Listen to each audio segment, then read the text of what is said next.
Hello everyone and welcome back to our Company of Heroes 3 Map Making 101 video series. My name is John. I am one of the community managers on the team and I am here with our instructor, our professor, Will. Will, can you introduce yourself? Hey, yes, I'm Will. I am the multiplayer map designer on Company of Heroes 3, and you may know me formerly as Monolithic Bacon, one of the community mappers for Co 1 and Co 2. Amazing. So, Will, we are back with episode 2. I know last time you gave our viewers a little bit of homework to do on their new map. So maybe you could catch us up on some of the stuff that we've done since then and what we might be covering today. Yeah, so ideally before you get started on this episode and everything we'll cover, what you want to have is a broad layout of what you want your map to look like. What I've done is use these splines that we covered in the last episode. So if you select them, they are the default road 2-meter red or purple or green or yellow. They are the grey box splats. We use them to create the borders of our outer bounds, our soft map edge. We also use the red ones to create sectors of our map, so we have an idea of where the central lines are and just help us divvy up the map into different sections. In the meantime, I went ahead and used the others to lay out just a basic structure to the map. Okay. So I've used thin green lines here to make basic roadways. So this is going to comprise the urban area that we'll have towards the top of the map here. There's a very thick one that I've widened to make a river. And then I've also used yellow ones here to kind of create a boundary of the urban area where I want the town or the city to kind of stop, or at least to stop being so built up. And that is basically created two major sections of the map. We have urban, and then we have the rest being rural. Okay. How did you kind of approach that layout? Like, if I'm doing this for the first time, do you have any sort of rules that you tend to follow when you're laying your roads and like riverways and things like that? Or what kind of advice can you give to players when they're trying to do this kind of basic layout? So this kind of goes back to where you get your inspiration from, which I think we mentioned briefly, but it depends on whether or not you actually have a real location in mind to begin with. If you do, then do a layout that's based on that. But bear in mind that Company of Heroes especially scales down real life locations. So we don't do like for like. A kilometer in the real world won't make a kilometer in our maps. Right. So our towns, our cities are smaller than they are in reality. So you can use a real life location if you wanted to get a basic layout of what roads would look like, or what a river would look like.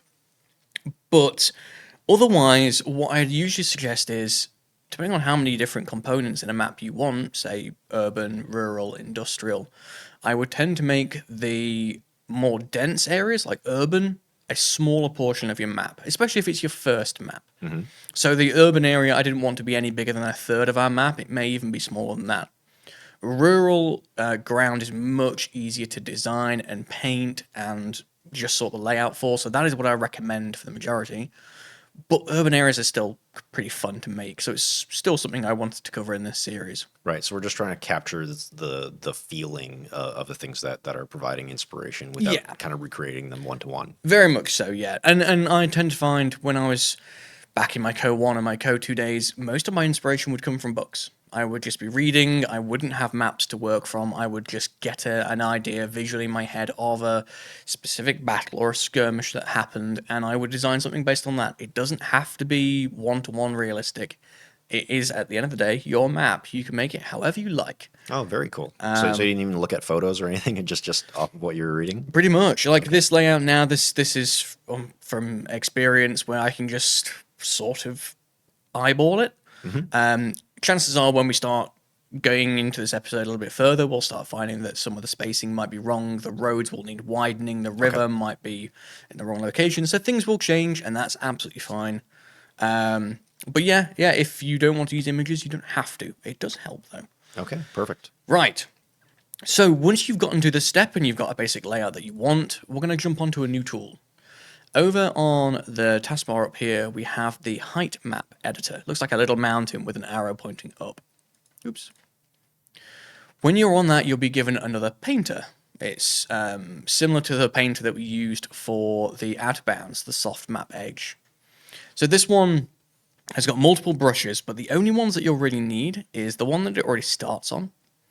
This lets you choose different modes, like additive will create hills, subtractive will create ditches, flatten will help you create a flat area on a slope, roughen will do the opposite, and then smoothen is just generally to take out any bumps or kinks that you might have.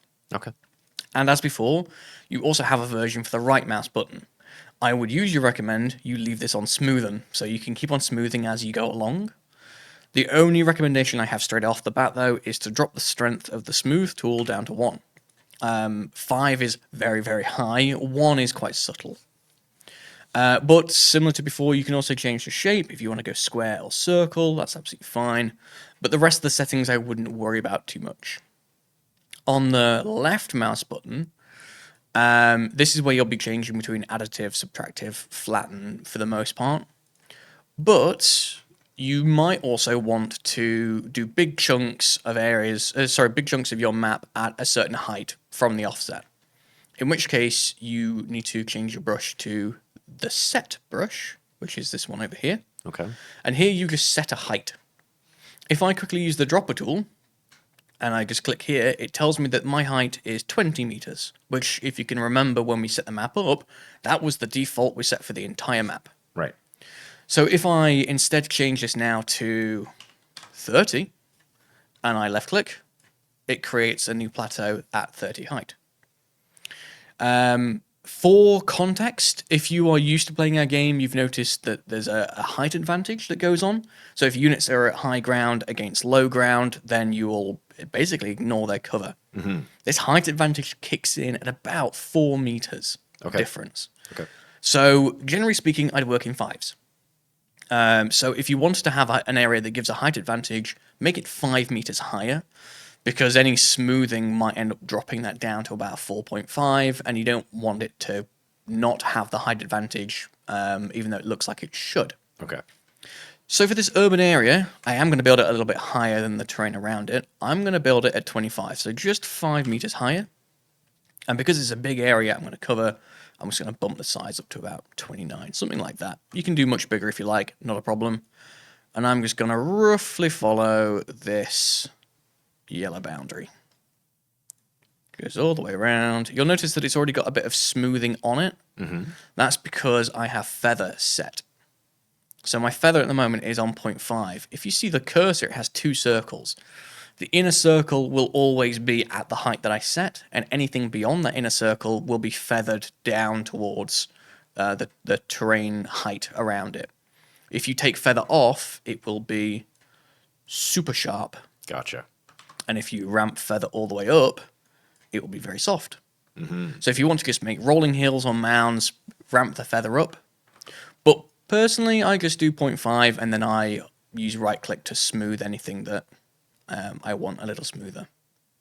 Okay, Anyways, so that's what you were doing there on the side as you were smoothing it. smoothing down with a right click instead, yeah. So I'm just going to fill in all this gap now. I've just bumped up the the size of the tool now, just to make things a little quicker and easier. There we go, low. Fill all this area in. So if you find that, say, 5 meters isn't high enough for you, you want something that's much taller, you can absolutely go taller. But what I recommend is going into test it in game. So as we did before, build the mod and go and try it in game and see how it looks. It is hard to tell how high something really is when you're not looking at it from the default camera. With that in mind as well, don't forget the double backspace will reset your camera. Right. So in game, this actually looks quite tall, even though it's only 5 meters. So I'm sure you can imagine a height of 30 meters difference is pretty significant. Also, bear in mind that the camera will jump up these heights. So the more extreme the height, the more sudden the jolt will be when your camera moves in game. Right. So for now, that is the main area I wanted to change down here. I'm also going to create a bit of lowland down here. So since most of my terrain is 20, I'm going to drop this area down to about 18. So it won't be a significant drop and it won't trigger height gameplay, but rivers roll downhill, so it makes sense to me to just create a little lowland area down here. Absolutely.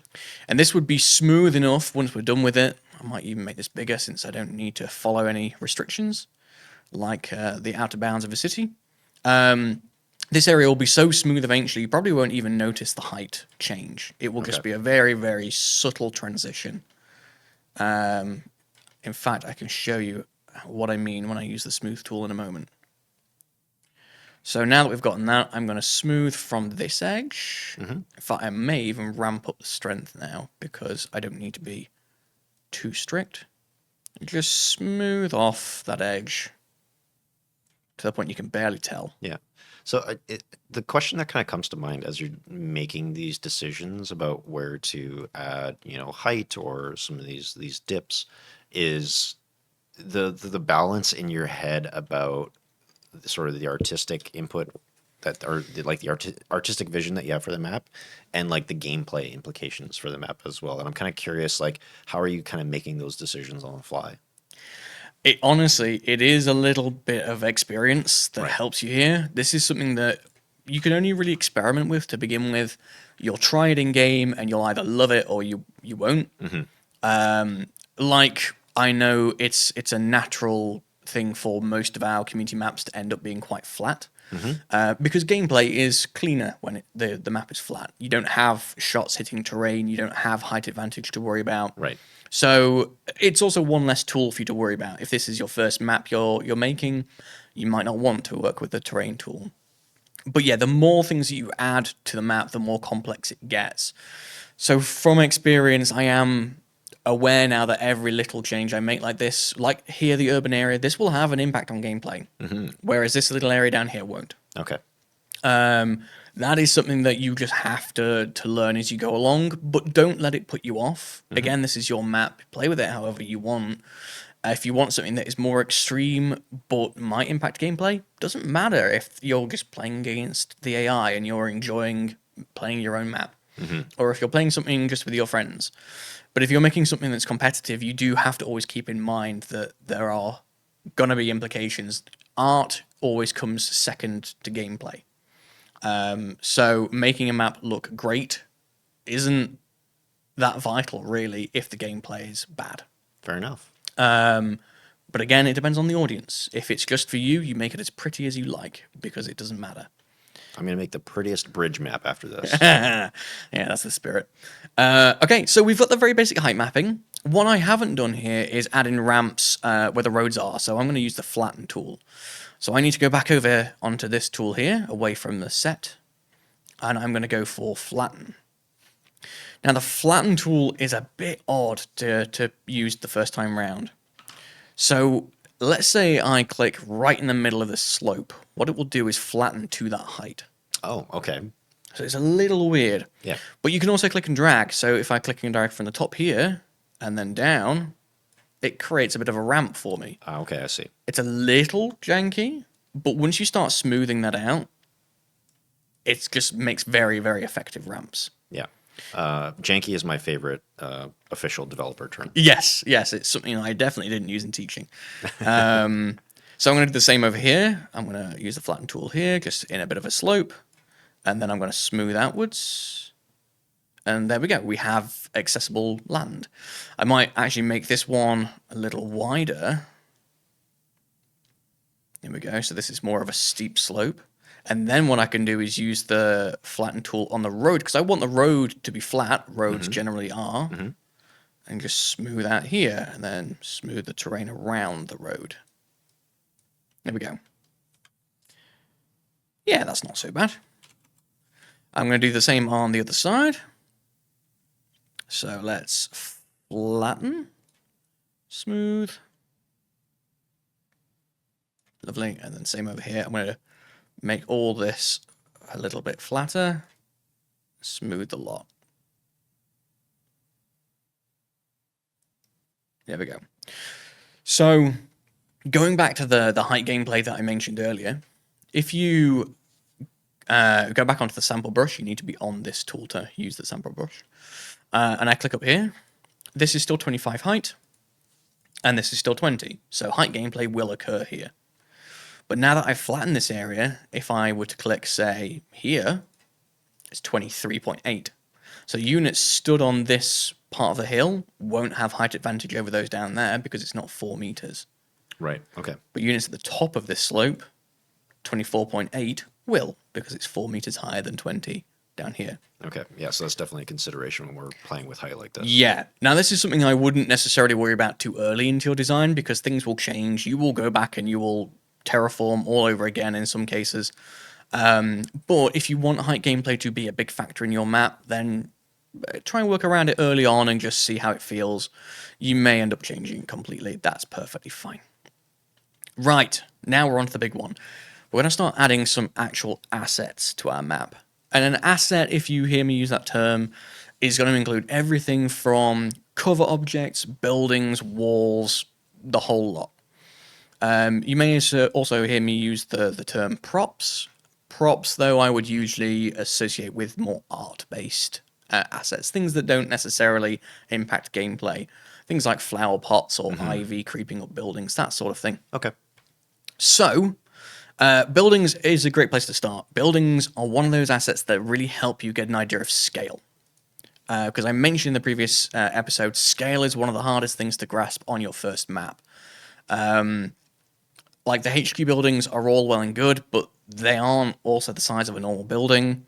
So let's right-click on our building layer, go to Add, go to Entity, and hit the 3 dots on Blueprint, and this will open up a little window here. In Environment and Buildings, we have a variety of different locations we can choose from. So we have industrial buildings. We don't have many of those, but there are some. We have loads of Italian rural buildings and a bunch of Italian urban. We also have some unique monastery buildings from Monte Cassino. We have our North Africa buildings. We have some partisan buildings, which are actually just converted rural and urban buildings. I don't believe they have any purpose really in multiplayer. They're more of a single player thing. And then we have some very unique buildings like the Termoli Castle. But for now, we're going to put a couple of urban buildings in and then mostly rural.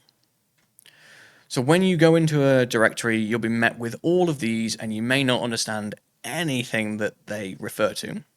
But if it helps, IU means Italy urban. Plaster is the material that it's made of. Bear in mind that plaster, brick, concrete are all stronger than wood. So wooden buildings will die faster in gameplay. And then we have the size. 1 by 2 by 3 is the width by the length by the height. So this building, for example, if I double click it, there we go, is 1 cell wide, 2 cells long, and 3 stories high. Okay. I may have missed it, Will, but where will that building drop once I select it? So it will drop, I think it drops around the center of the map or at the center of your screen at that time. Okay. So when you add a new asset like this, if I do it again, Entity, select a blueprint, Environment, Buildings, let's grab the next one down. Yeah, it drops in the exact same place, so center of screen. Okay. But if you recall again from the last episode, you shouldn't have to basically add a new entity every single time. Now that I've got one that I want, hold the C key, click and drag to copy it, and just change the blueprint here. So it's much easier to just clone existing assets and just change the blueprint than it is to always go to your layer and add a new one. Ah, okay, I see. So you don't. Okay, that saves you a ton of time. Just saves you a load of time. Gotcha. Of note, though, if you clone an asset like I've just done, hold the C key and grab it, it will drop it in the exact same layer it came from. So if you start copying buildings and changing their blueprints to be trees, then you might notice that trees are appearing in your buildings layer and you'll have to move them if you want to stay organized, if Gotcha. you're Okay. OCD. Yep. Good note. Right, so we've got a couple of buildings down, and I want to discuss a couple of properties about buildings that you may not know. So first and foremost, you'll notice that some of these buildings refer to flat or pitched, mostly the urban buildings. This refers to whether or not they have a flat roof or not. Flat-roofed buildings have combat slots on them. So even though this building technically only has 4 windows, which means 4 soldiers can fire out of it at any one time, and only 2 in each direction. Because it has a flat roof, you actually get extra units on top. So this building is more effective than its neighbor, which has a pitched roof. Because I don't necessarily think this window works. Right. It's just more cosmetic. It's cosmetic. Okay. So if you want to have buildings that are generally more defensive, the flat roofed ones are the way to go. Okay. I guess I'm also kind of realizing here that it's pretty important as to the type of building you select and where you put it, especially if you're thinking about things like team weapons and machine guns, right? Yes, Because very like much so. from looking at this, you can correct me if I'm wrong, but you obviously can't fire from the left and right as we're looking at this out of this building, right? Yeah, well, for the most part. So the other benefit of flat roofs are, if I'm not mistaken, you can fire off to the sides. Okay. So an MG in this building is going to be far more effective than in this building. Right. So it'll go up to the top as opposed to the pitch roof. Exactly, yeah. And we have that set. So HMGs should almost always use the rooftop slots. Okay. Because it just gives them a better advantage. Right. And when you come across bigger buildings, you will have far more slots. So if I open this back up again, and I go down to this one, which is a 3x2x3, it's a far bigger building, way more space on the roof, and it's got more windows. So again, even though this side is technically blind, it has no windows, this is a combat slot up there that will protect this Okay. flank. Yeah. Good to know. And then same on this side over here. There's at least 2 combat slots up here to help you defend this side.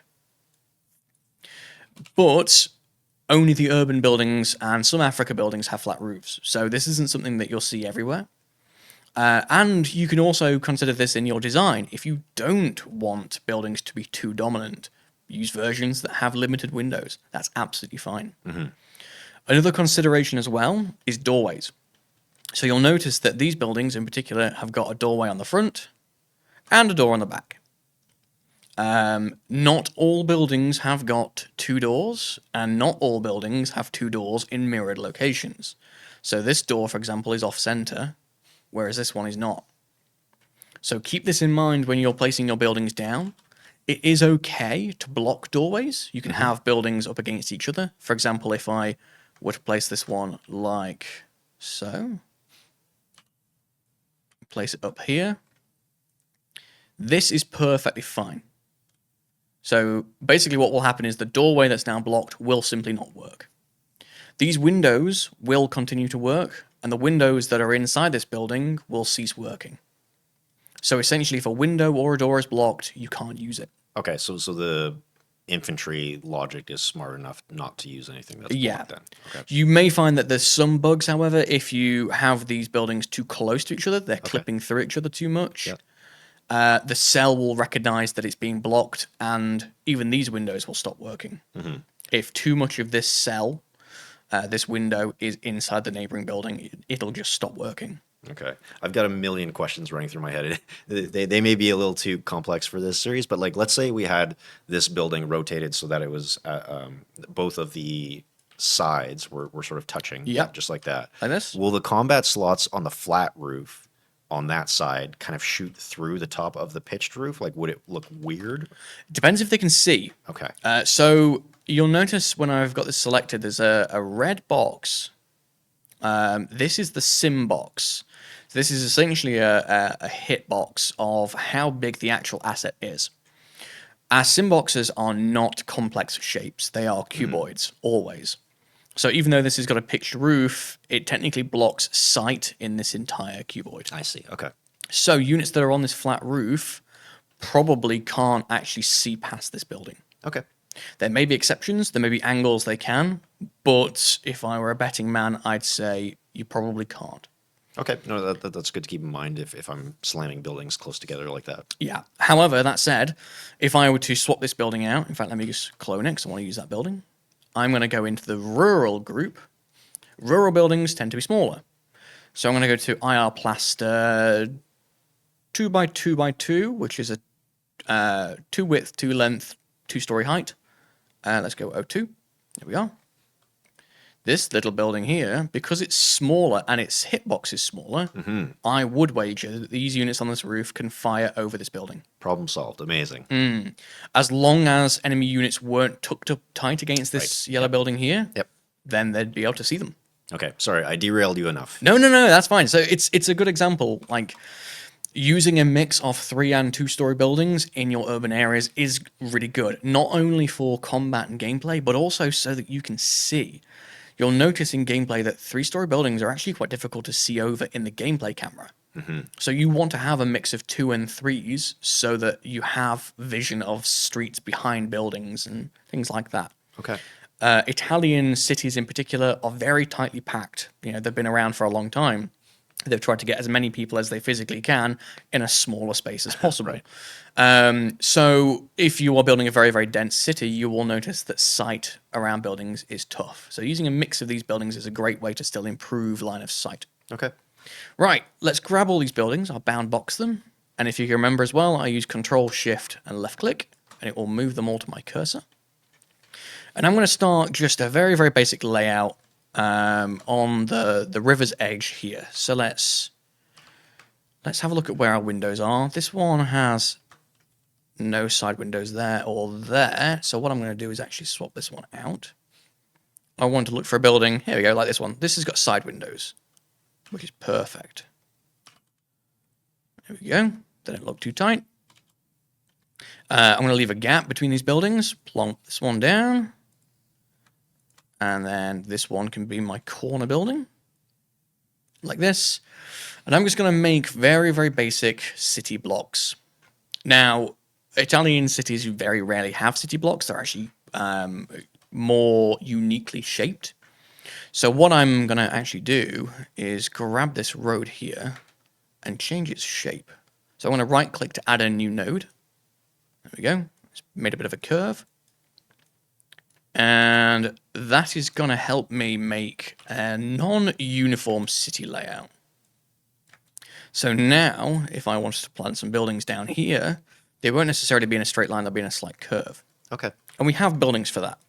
So let me grab this house here and copy it. I'm going to grab a different type. Let's grab 2x2 03. This one should work nicely. Plonk him slightly askew on the corner.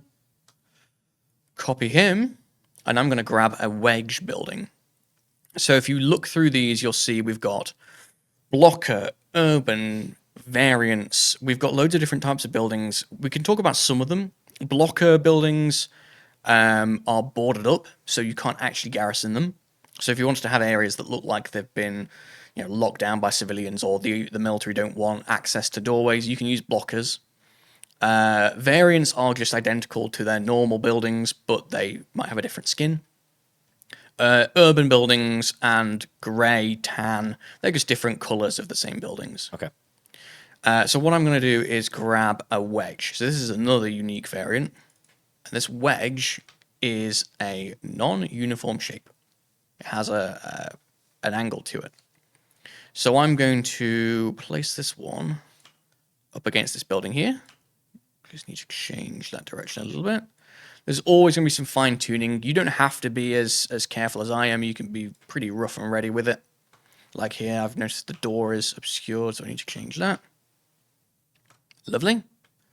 And then I'm going to slap a big building next to it. So let's slam that in there like that. Lovely. I might just bring it forward a little bit. So I've created a curve in my street. Okay. Yeah. What I might do now is grab all 3 of these by holding shift and then clicking individually, and line the big building up with a street, which basically creates a nice rounded corner in this urban area. Okay. I noticed, like, obviously there's still a little bit of clipping in between the buildings. Is Yes. that something that we would tweak later on? or- Exactly. So you just need to go and test these buildings individually and just see if units use the individual windows. If you notice that a unit is stood in a window but isn't firing, it means they can't see out of it. Okay. So they're probably clipping and merging with their neighboring building, and you just have to adjust them further out Okay.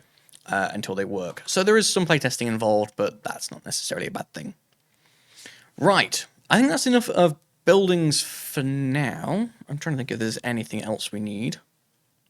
That seems to be the most of it. Again, the only thing to really consider is your doors and your windows. So whenever you place a building, just double check that it has doors where you want them and windows where you want them. Right. Besides that, what I wanted to cover is walls. In cities, walls are a major component. So I'm going to go down all the way to my walls layer, right click and add. I'm going to add a spline. So instead of placing walls individually in pieces like we do buildings, you want to do them on a spline because it will create one continuous chain of wall pieces. And I'll show you what I mean. Okay. So I've added a spline. I'm going to right click on that spline and add a component to it. I'm going to add the wall component because I'm making a wall. Still nothing will appear because I haven't actually chosen an asset yet. I right click that wall component, hit entity, and pick a blueprint. This is another perfect case of something you only have to do once, and from then on you just clone. Right. So in environment, objects, and walls, I have a variety of high walls, low walls, metal walls, some security unique ones, some support walls, which we'll go on to in a moment. And the VTAR ones I wouldn't recommend using. VTAR is our early concept ones. They probably aren't up to date. Okay. So let's grab some high walls to begin with. These high walls are sight or shot blocking walls for the most part, with some exceptions. So if I grab stone wall 09, for example, it is a nice tall wall that infantry won't be able to see over. Buildings will, however, but infantry can't see over this. I just need to remember to also unlock the selection for wall splines, which is the red spline up here. Okay. If I were to grab another wall type, if I just go into the spline and change the component, I could go on to wrought iron. Wrought iron is a fence. So this is one of those examples of a tall wall that you can see through, you can shoot through, but you can't vault over. These are really nice for urban areas. They really help open up an engagement space, so where the combat's happening, without making all your units blind. Right. And I guess it kind of still allows you to funnel infantry one way or another. Very much so. So I'm going to use the spline. I'm going to shorten it a little bit here. There we go. In fact, I'm going to shorten it again on the other end. And I'm just going to create a nice little gated entry into this courtyard. Let's make it a little wider there. I'm going to reduce this down to just 1. Doesn't matter if walls merge with buildings so much, unless it's a shot blocking wall. Okay. So this one is just going to clip into that building a little bit, but that's fine. And I can start making these nice closed off areas in our urban environment. You might notice as well that there are posts missing from the end of these walls. Very easy to add. Just go on walls, add entities. And these are individual components. So you go on environment, objects, back into walls again. And under high walls, you'll find posts like pillars. Wrought iron pillar. Easy peasy.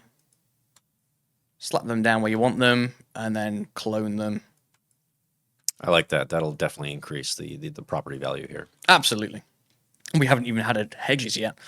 So that's a real easy example of a wall. This works the same for low walls. So if I grab this again, you'll again remember, because I'm cloning, all these walls are appearing in my walls layer, which is where I want them. If I open up the component, let's change this blueprint again. Let's go for a low wall by comparison. Stone wall. Yeah, stone wall 4 works nicely. This is a simple vaultable wall. It's still heavy cover because it's made of stone, which is something we should probably discuss at some point. But like, these walls are all over all of our maps everywhere. So another really simple one. A more complex wall, though, that I wanted to make sure you're aware of. It needs to be set up slightly different. You will have noticed this on some of our maps. We have some walls that, when you destroy the top portion, it leaves a piece of cover at the bottom. What I need to do is grab... It's in high walls again, and I believe it is called Stonewall High 01, Stonewall High 02. I think there's another version of it somewhere. It might be Iron Wall O2 and O3. So I'm going to grab O1, and you'll notice this just looks like the ruined bottom half of a wall. Right. And if I right-click on the wall component and hit Add, Entity, Environment, Objects, Walls, under High Walls, I can then add High Wall O2. And that's the top portion. But you'll notice they're not aligned.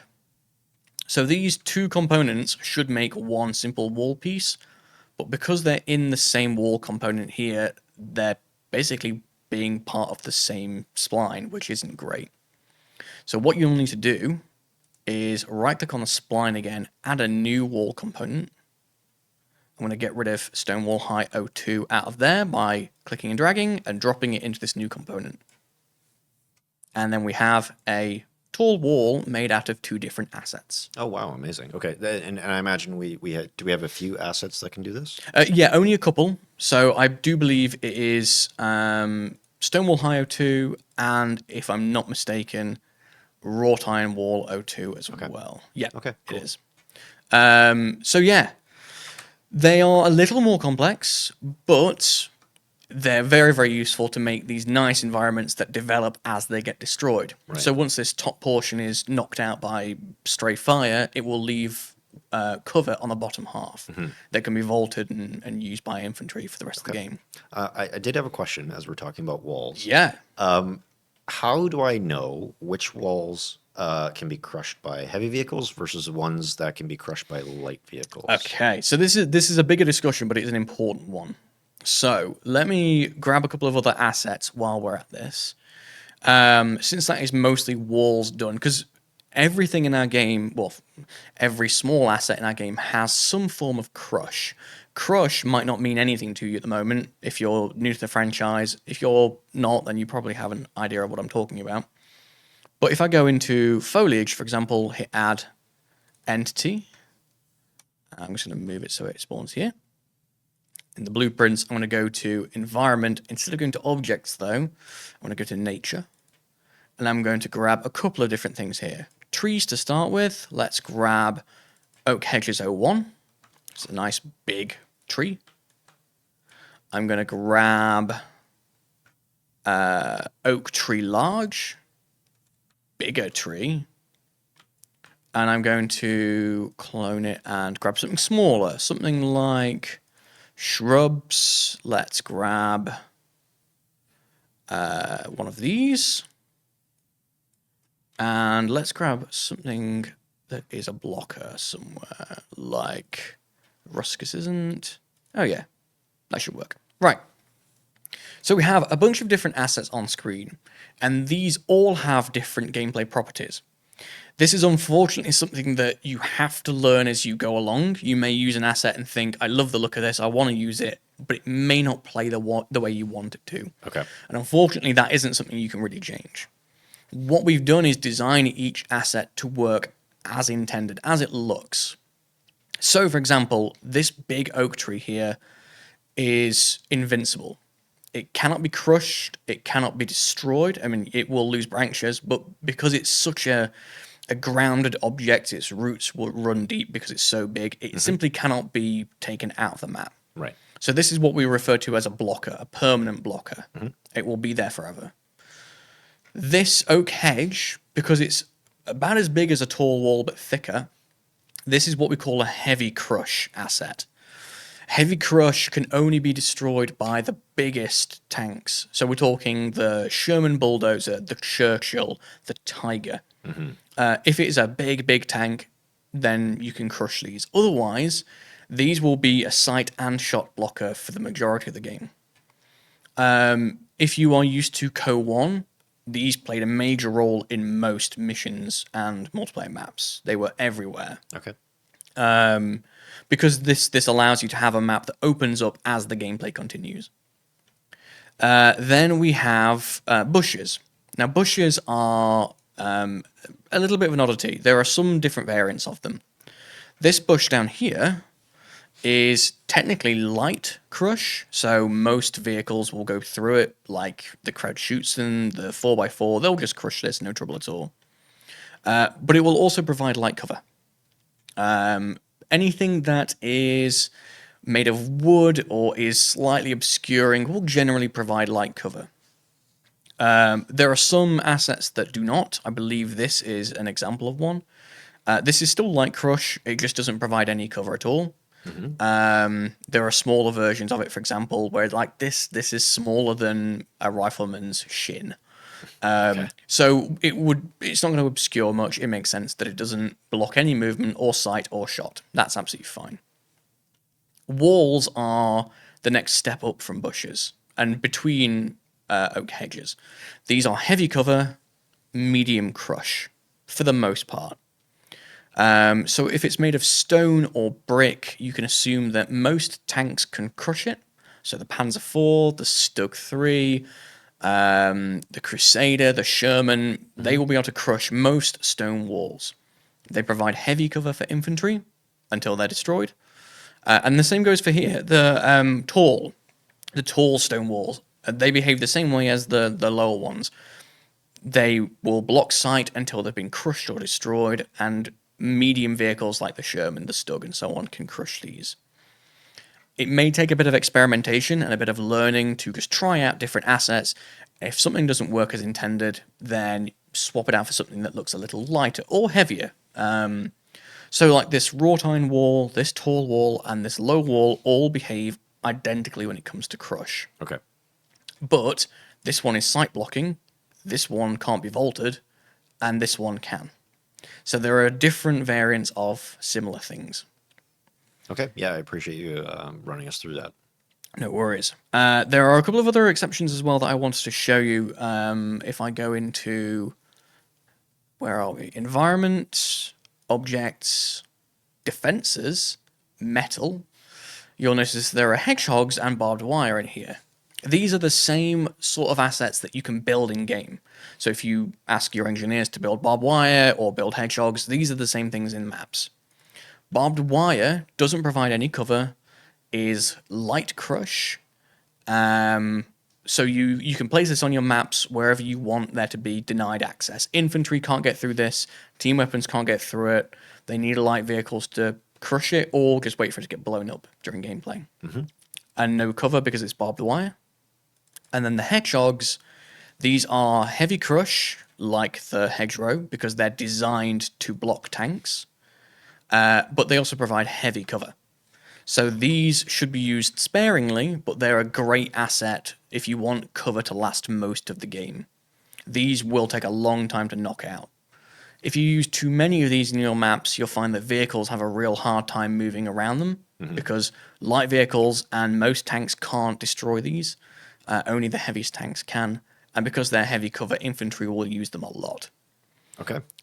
So, good things to know. Just be cautious, especially if you want to make a balanced map. These sorts of things are tough to shift.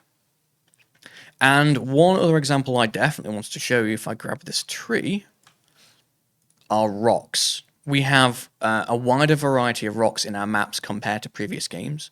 So in nature, in cliffs and rocks, we have an African set, and then the rest are just our Italian or Mediterranean set. You'll notice that they are seddy, as in sedimentary. Cliffs are huge. Most of these, or some of these, I should say, are unfinished. Most of them are. So, like these, you've got some nice textures on them. These are designed to be major blockers. We use these to create huge escarpments in our maps. Right. The cliffs, especially, they're a big very, rock. very big. But you'll also get smaller versions, medium versions, and then you've just got some basic rocks, which are still pretty big. But these are used nicely to help shape your map or create permanent blockers and obstacles that players have to go around. I'll go into more detail on these and how we use them in a later episode. But one that's very important are these cover ones.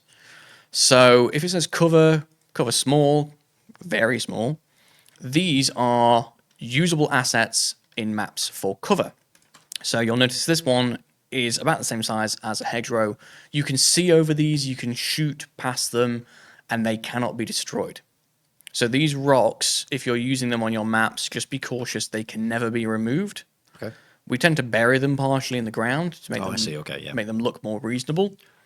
Sorry, just real quick. How did you bury that very quickly like that? So if you remember from the previous episode, when I press W, E, and R, it goes between the different nodes. If I have W selected, I may have this vertical arrow. If I don't, just press the H key, and you can change the height of something. Okay, perfect. But otherwise, if you press W, if it's there, then you just use that. You just click and drag on the arrow, and you can move it up and down. Also, if you go to a line lock, sorry, not a line lock, height lock, and you hit terrain, it will pop back to the surface again. And then you just have to hit H again to make it go up or down. So yeah, rocks like these are permanent. You can't get rid of them. So anywhere you place these, expect vehicles to have to always travel around. Tanks can't crush them. You can't blow them up. So they will last forever. So be cautious where you use these. Okay, right. We are running out of time, and there's a few more things I wanted to show you. What I'm going to do is build up this area between episodes, so you'll have something to come back to. So something that I am sure will be very, very popular on our community maps are bridges. So I'm going to show you where they are. If I grab a building, and I'm just going to copy this, I would consider bridges to be buildings, so if you keep them in the same layer, that's perfectly fine. If I go back to the blueprint again, and environment, I have bridges at the top here. We have a bunch here. Some of them don't work yet. We're still working on them. But Bridgestone Medium is going to be your average single arch bridge. We also have Footbridge, which is our infantry only bridge. And then I believe we also have Bridgestone 01, which is the big boy. You can use some of the other bridges, but I can't guarantee that they will work as well as these three do. So those are the ones I'd recommend. Bridgestone 01, Bridgestone Medium 01, and Footbridge are the three. As with anything else, you adjust them wherever you want them. Now, this river that I've got is very, very narrow, so I'm going to go back to the medium-sized one. I'm going to hit the H key to change the height, and I'm going to drop this so it's flush with the terrain. So you can barely see it. But if I go back onto our height map editor, and I'm going to sample, it's 25 up here, so I'm going to change this down to 20. I can now cut away the terrain, and I have a nice bridge that works. Okay, yeah. So I'm going to remove the rest of this. I'm going to put another bridge in here as well. And there we go. So this is where my river is going to flow, and I have a bridge here that fits in nicely. You will eventually need to test this to make sure they work. We'll go into more detail on walk meshes in a later episode. But a walk mesh is basically what allows units to travel across the top of assets. We have a few assets that use these. But if a walk mesh isn't lined up well enough with the terrain, it just won't work. So you have to get the alignment correct. It takes a little bit of playing around with it, but we'll get there. Okay, and those segmentations I was seeing in the bridge, I'm guessing that's where it breaks apart. Exactly, yeah. So when this gets blown up, that crease here and this crease here are where the center part will fall away. So this will still remain this walk mesh. You can still walk on top of this when the bridge is destroyed, but you won't be able to cross the other side. Okay. And that's the same on all of our bridges. Right. There was another component I forgot to mention, but now is a perfect time for it.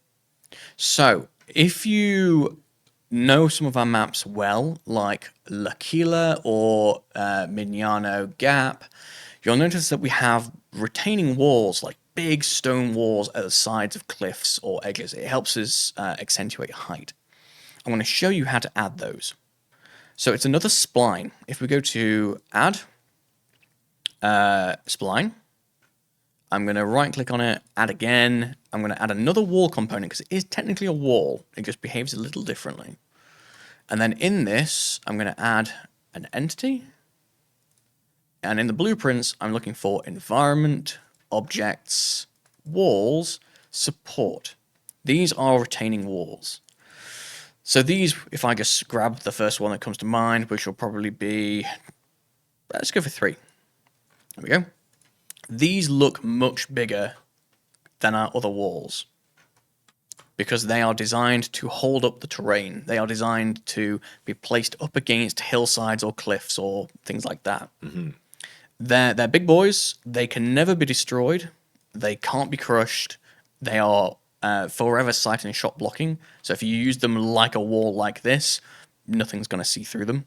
But they're not designed for that. They're designed to go into these spaces down here. Now, if I move it just simply over here, you'll notice that it conforms to the terrain, Seems like a problem. which is a problem. So this is where I'm going to show you some of the more unique settings that you can do to splines. So if I click the wall component, you'll notice the alignment is currently terrain. I don't want that. I want it to not conform to the terrain. I want to move it where I want it. So I'm going to hit none. You'll notice as soon as I hit none, it drops all the way down to 0 height.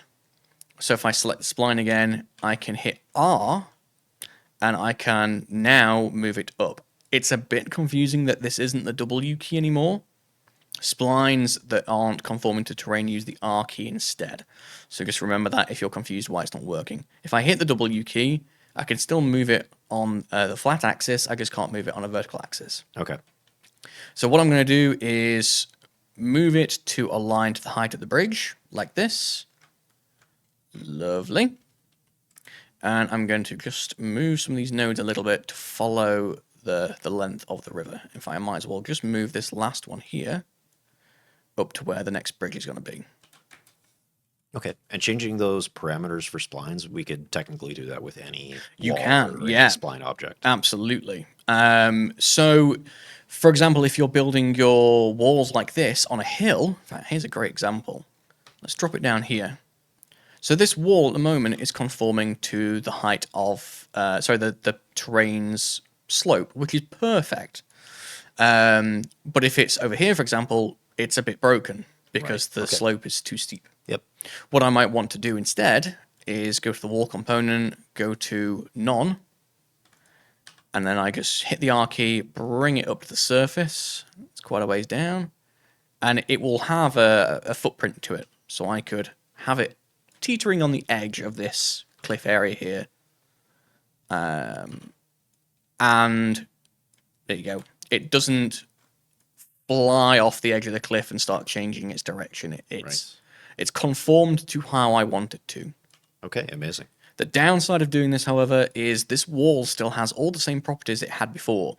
So units will still try and vault this. It may look like they're doing the high jump. Okay.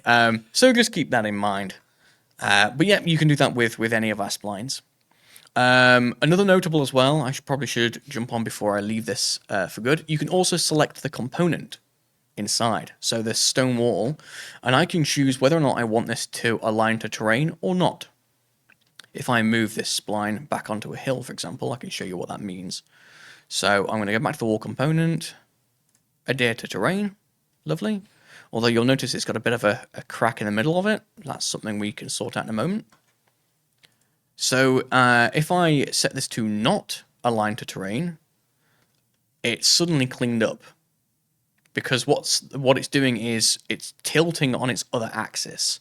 Mm-hmm. Okay. So if I were to move this where there's a slope, you'll notice it doesn't tilt to the right, even though it's technically on uneven ground. Whereas if I click on the component again, and I go to align to terrain, it's starting to list to the side. I see. Yep. Only slightly. So if I put it down here again, you'll notice it's still got that crack. Turn off align to terrain, nice and smooth. Okay. You will also notice as well that, sorry, I just clicked off it. On the width mode, you've got model box and sim box. I wouldn't touch this. Model box is where you want it. This basically means that the components of a wall will attach together a little bit neater. Mm-hmm. If you see some gaps between them, though, just double check the component, make sure that it is set to model box. That's the way you want it. Right. I'm trying to think if there's anything else we desperately need to know before I depart, because essentially with this knowledge, I'm hoping you can now go around the map and fill it with all the buildings, the walls, cover assets that you want. What I will do in the meantime is fill this map so we can come back to something that's more populated. John, is there anything you can think of that you would want to know? So would there be any different considerations for that sort of open area that we have on the left hand or the bottom portion of the map? Or because I know we were kind of really focused on this urban area, but I'm guessing we can just kind of take a lot of these lessons and apply it to that sort of more sparsely populated part of the Yeah, map, right? absolutely. So in between episodes, I'm going to fill this area as if it were a rural area. Okay. Rural areas are generally more open than urban areas anyway, because we're using fields, orchards, vineyards, that sort of thing. Hmm. And also the materials tend to change. And this is one of the things I love about Company of Heroes in general, is the rural areas are mostly symbolized by wood. Hmm. So we have foliage, we have trees, we have bushes, we have wooden fences, which means this area down here is going to be mostly light crush. The only areas that won't be light crush are if we use a dry stone wall somewhere, buildings, or rocks. But in the urban area, because it's getting more built up, we're moving into concrete, brick, Hmm. stone. So this area becomes more medium or heavy crush. So you'll see gameplay slow down in these areas. It gets easier to hold because the materials are also heavy. The green cover, heavy cover. Whereas down here, because things are made of wood and they're foliage, it's going to be mostly light cover. So when I finish this area, you'll see there's going to be a clear, stark contrast between how the game feels here to how the game feels down here. Okay. But yeah, otherwise, the skills are exactly the same. All right. Are there any assets that you would want to call out specifically for rural versus urban, aside from like the type of material that they'd be using? Yeah, sure. So let's just grab a couple of examples. So if I grab this wall, let's drag her over here. So let's make a nice field. So with the spline, I'm going to open it up. I'm going to open up the component as well. I'm going to take out Stone Wall 04. And under low walls, I'm going to add wooden fence. In fact, this is a perfect example to add a bit of variety. So this wooden fence, you'll notice that the two components look the same. Okay, fine. Let's add another component. So add entity, blueprint, environment, objects, walls, low walls, fence 02. There we go, a little bit different. Okay. But what you'll notice is if I expand, they will start repeating in a pattern. That's one, that's two, that's one, see. that's two. So on the component here, I'm going to say segment order random. And that means as soon as I expand this again, from then on in, anything that's new will be randomized. Oh, that's handy. Okay. You can also change the width. So at the moment, it's set to 1. If I set it to 0.5, for example. Oh, sorry, that's the wrong component. Completely ignore me. It's the spacing. The minimum spacing you could change to, say, 0.2, and it will tighten them up. 0.5, and make them even wider. Okay. You can also change the maximum spacing here, 0.4, say. They'll get real tight together. 0.1, very, very tight together. But if I just go to 1, for example, they've been pushed up. I might go for, say, a 1.5 here, so that there's smaller gaps, maybe even smaller than that. Let's go 1. Go the other way, 1.8. Yeah, there we go, that's quite nice. So these fences look like they're attaching together a little bit better. So what I'm going to do is copy this spline a lot. So I'm going to do the same over here. I'm going to flip and rotate around so it's not perfectly mirrored with the previous version. Then let's do the same over here. I might shorten this version so they're not all the same length segments. There we go. Add a little bit of a kink to it so it doesn't look like it's uniform. If living in Europe has taught me anything, is that nothing is uniform. You come to North America and everything is laid out in grid squares and it's all seemingly measured to perfection, even though I'm sure people will probably disagree that fact. Nothing in an urban area is ever perfect. Mm-hmm.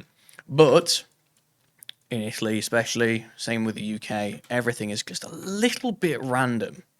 Think about all the land disputes that have happened over hundreds of years to make certain fields fit into weird shapes and Right.